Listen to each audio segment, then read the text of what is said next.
अस्सलाम वालेकुम अज़ीज़ तलबा। आज हम बिल ऑफ एक्सचेंज के हवाले से देखेंगे। बिल ऑफ एक्सचेंज थ्योरेटिकली अभी लास्ट टाइम आपने मनी बैंकिंग एंड फाइनेंस में भी लेटर ऑफ क्रेडिट को तफसील से देखा होगा। हम अकाउंटिंग के पॉइंट ऑफ व्यू से देखेंगे कि बिल ऑफ एक्सचेंज जो है उसको हम किस तरीके से लेकर चलते हैं। तो यहाँ आपने ये ज़हन में रखना है कि हमारे पास तीन पार्टीज हैं। एक ड्रायर जो बिल को ड्रॉ करता है, लिखता है। असल में इस शख्स ने पैसे लेने होते हैं। दूसरा पार्टी जो है वो है ड्राई जो है, या इसको हम एक्सेप्टर भी कहते हैं, जो बिल को एक्सेप्ट करता है और वो ये कहता है कि मैंने ये पैसे देने हैं। तो ड्रायर जिसने पैसे लेने हैं और ड्राई जिसने पैसे देने हैं। और तीसरी जो पार्टी है वो पेई होती है। पेई ऑलवेज भी आप बैंक जो बेसिकली दूसरे लफ्ज़ों में अदायगी करने की ज़िम्मेदारी जो है वो कबूल करता है, अदायगी करनी होती है, वो हमेशा कोई ना कोई बैंक होगा। अब इसमें एक कॉन्सेप्ट आपने याद रखना है और वो है ग्रेस डेज का। जब बिल ड्रॉ किया जाता है तो उसमें मेंशन किया जाता है कि ये रकम, हम मतलब सिंपल वर्ड्स में अगर कहें तो ये कह सकते हैं कि 50,000 रुपये ड्राई कहता है कि मैंने जो है वो फ़लाँ शख्स से लेने हैं। वो जो फ़लाँ शख्स है वो ड्राई है जिसने पैसे देने हैं। वो नीचे एक्सेप्ट करता है कि ये जो तहरीर है ये बिल्कुल दुरुस्त है और मैं इसको 2 माह बाद या 3 माह बाद, पीरियड मेंशन हो जाता है, वो अदा करूँगा। फॉर एग्जांपल अगर आज की हम डेट की बात करें तो अगर 9 मई को बिल ड्रॉ हो रहा है तो 9 मई से अगर 3 माह का बिल है तो 3 माह हम देखेंगे 9 मई से 9 जून तक, 9 जून से 9 जुलाई, 9 जुलाई से 9 अगस्त तक। तो 9 अगस्त तक 3 महीने पूरे हो गए।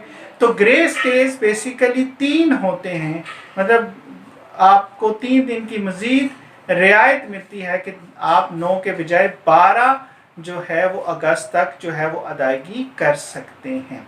तो ये हमारे ग्रेस डेज कहलाते हैं। ड्रॉर जिसने पैसे वसूल करने और ये बिल लिखता है। ड्राई एक्सेप्टर जिसने बिल एक्सेप्ट करना होता है और इसने पैसे देने होते हैं। पेई जो एक्चुअली पेमेंट करता है, ये हमेशा कोई ना कोई बैंक होगा। और ग्रेस डेज जो है वो रियायती 3 दिन हमारे पास मौजूद होते हैं, जो ड्यू डेट गुजरने के बाद भी हम उसकी अदायगी कर सकते हैं। अब ये देखें कि बिल सबसे पहले ड्रॉ होता है, या अगर हम कहें कि ख़रीदो फरोख्त का प्रोसेस होता है, जैसे आपने इंपोर्टर और एक्सपोर्टर के हवाले से आपने एलसी में देखा हुआ है कि एक पार्टी ख़रीदती है और एक पार्टी अदा करती है। हम यहाँ आसानी से समझने के लिए ये फ़र्ज़ कर लेते हैं कि हमारा जो ए है वो ड्रॉर है। ए उस शख्स का नाम है जिसने चीज़ें बेची हैं और उसके बदले में पैसे लेने हैं। अब इसने चीज़ें क्योंकि बेची हैं। दूसरी तरफ हमारी पार्टी जो है वो ड्राई को हम फर्जी नाम दे रहे हैं बी का। तो बी एक्चुअली जो है वो ड्राई है, इसने सामान ख़रीदा है और इसने अदायगी करनी है, तो बी हो गया ड्राई। अब ए ने सामान बेचा तो ए एंट्री पास करेगा B account to sales account, यानी कि बी से उसने पैसे लेने हैं। और क्यों लेने हैं? क्योंकि उसने उसे सामान फरोख्त किया है। बी एंट्री पास करेगा purchase account to A account, यानी कि इसने सामान खरीदा है और उसके बदले में ए क्रेडिट हो रहा है, लायबिलिटी है उसकी, उसने पैसे देने हैं। इसके बाद बिल ड्रॉ होता है। बिल ड्रॉ और एक्सेप्ट होता है। जब बिल ड्रॉ होता है तो एंट्री पास हो जाएगी bill receivable to A B account, कि बिल रिसीवेबल, बिल ड्रॉ हो गया और ये पैसे उसने किससे लेने थे? ए से लेने थे। ए ने एक्सेप्ट किया है, बी ने एक्सेप्ट किया है। तो बी जो है, जो ड्राई है, वो एंट्री पास करेगा ए टू बिल्स पेएबल, कि ए को जो उसने पैसे देने थे उसके अगेंस्ट अब बिल इशू जो है वो हो गया है, ए का अकाउंट जो है वो ख़त्म हो गया। तो ये बेसिकली जो डेटर्स होते हैं वो कन्वर्ट हो जाते हैं बिल में, ठीक है, बिल रिसीवेबल में। दोनों में बेसिक डिफरेंस क्या है कि डेटर्स में ड्यू डेट कंफर्म नहीं होती कि ये पैसे कब मिलने हैं, लेकिन जब बिल ड्रॉ हो जाता है तो बिल का एडवांटेज ये होता है कि आपके पास एक टाइम लिमिट आ जाती है कि इतने टाइम पीरियड के अंदर जो है अदायगी जो है वो हो जाएगी। जिसने पैसे लेने हैं उसको पैसे मिल जाएंगे और जिसने देने हैं उसके पास भी एक टाइम पीरियड है कि इस टाइम के बाद उसने लाजमी अदायगी जो है वो करनी है।